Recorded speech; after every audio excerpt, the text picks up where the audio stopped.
Welcome to this edition of the BRSN Insider. I'm sitting down with Benedictine College men's basketball coach Ryan Moody. Coach, thank you for joining us. Thanks, Dakota. We'll go back to Saturday, a 68-66 win over Evangel. You guys came from 14 down in the second half to take that one. Your thoughts on that game?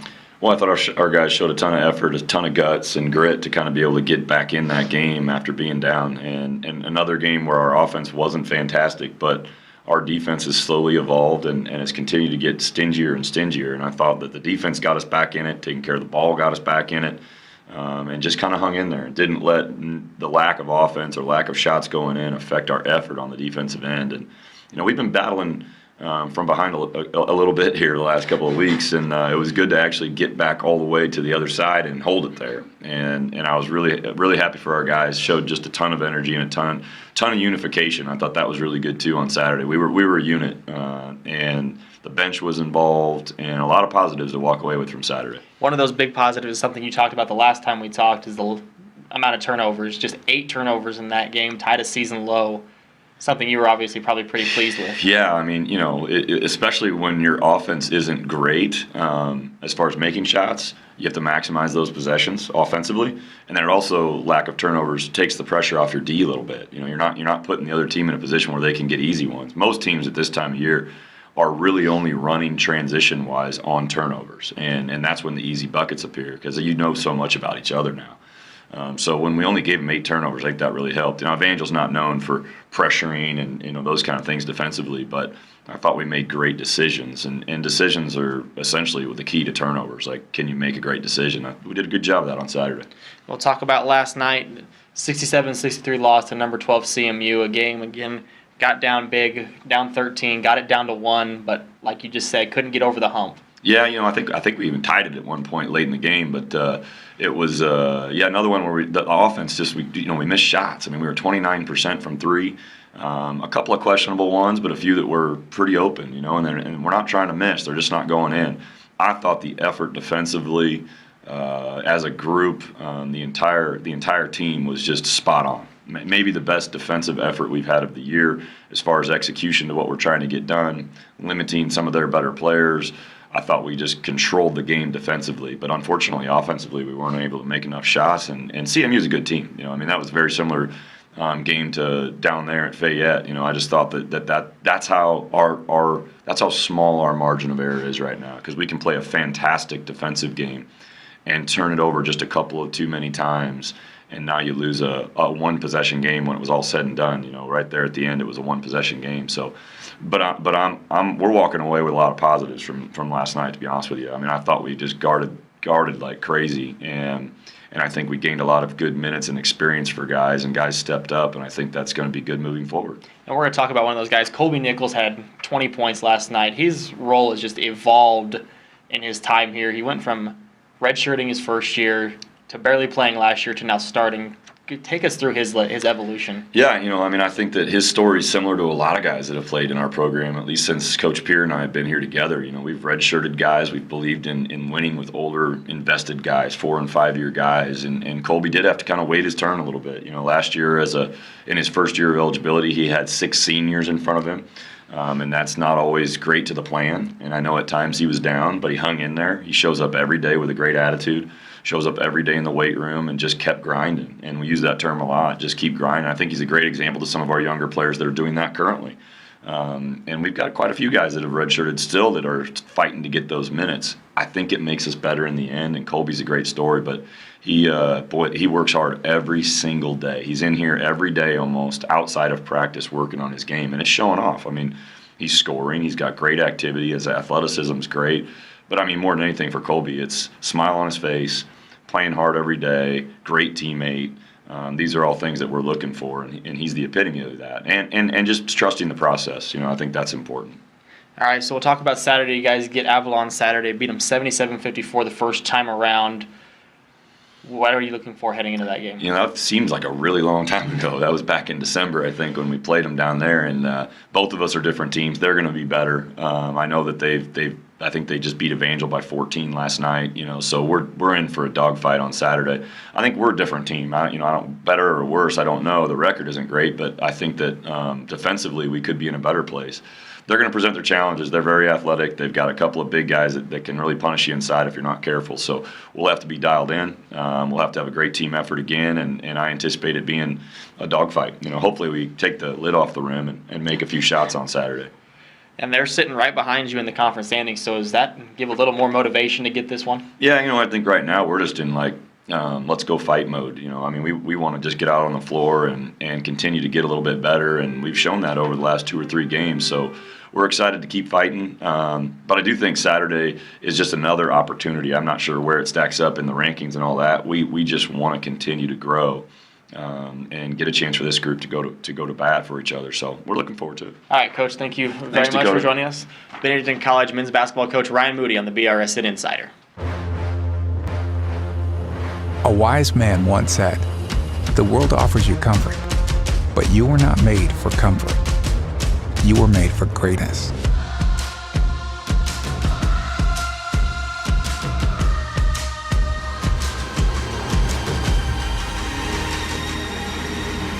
Discover what you were made for.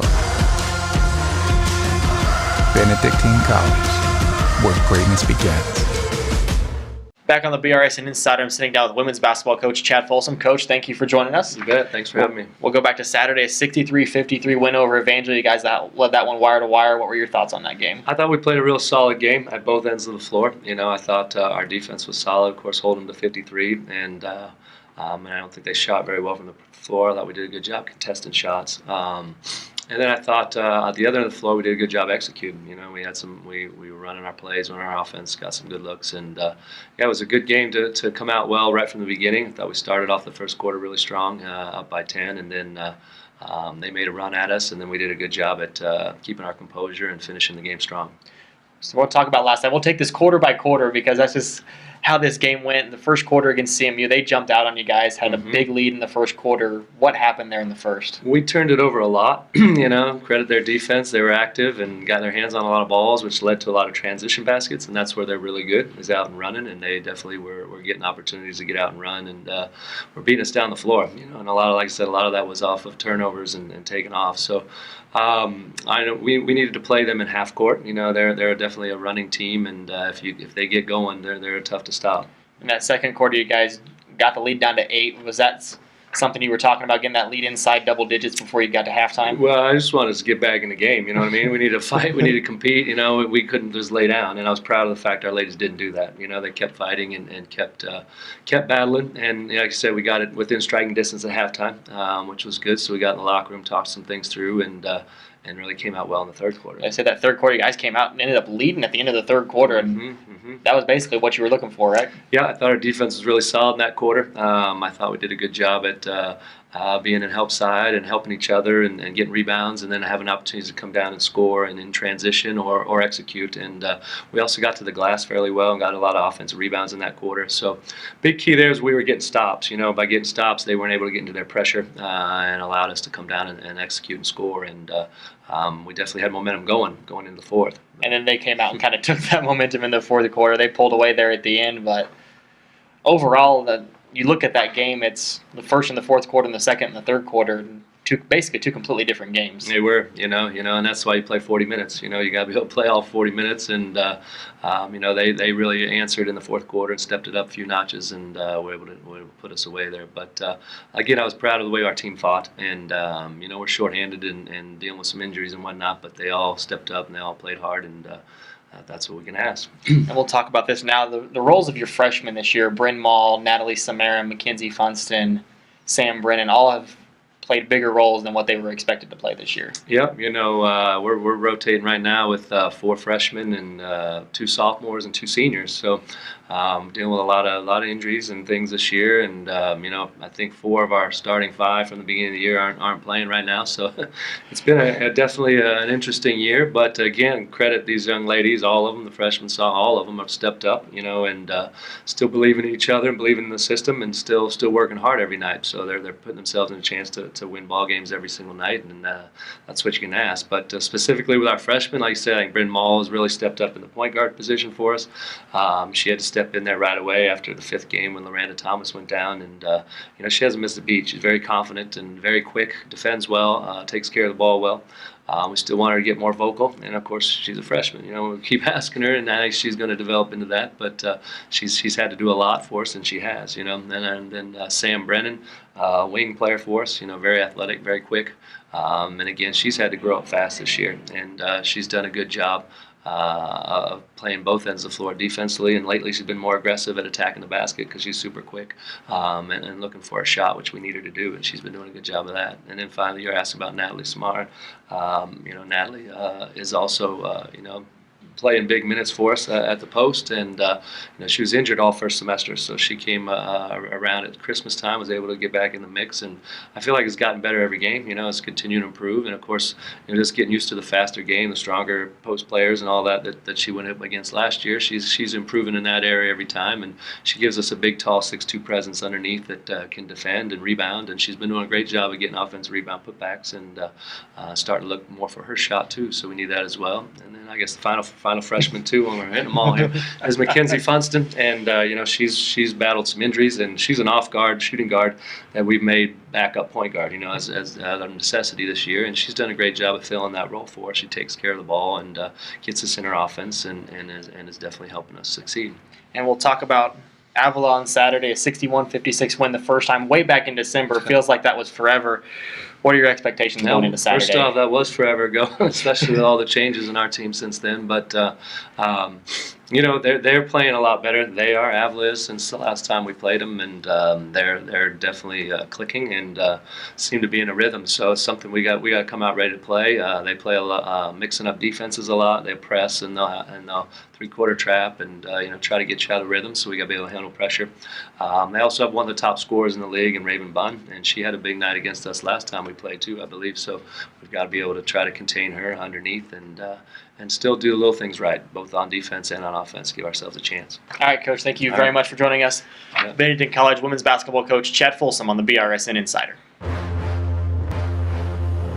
A wise man once said, "The world offers you comfort, but you were not made for comfort. You were made for greatness."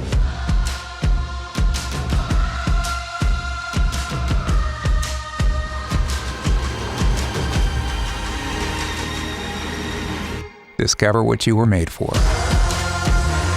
Benedictine College, where greatness begins.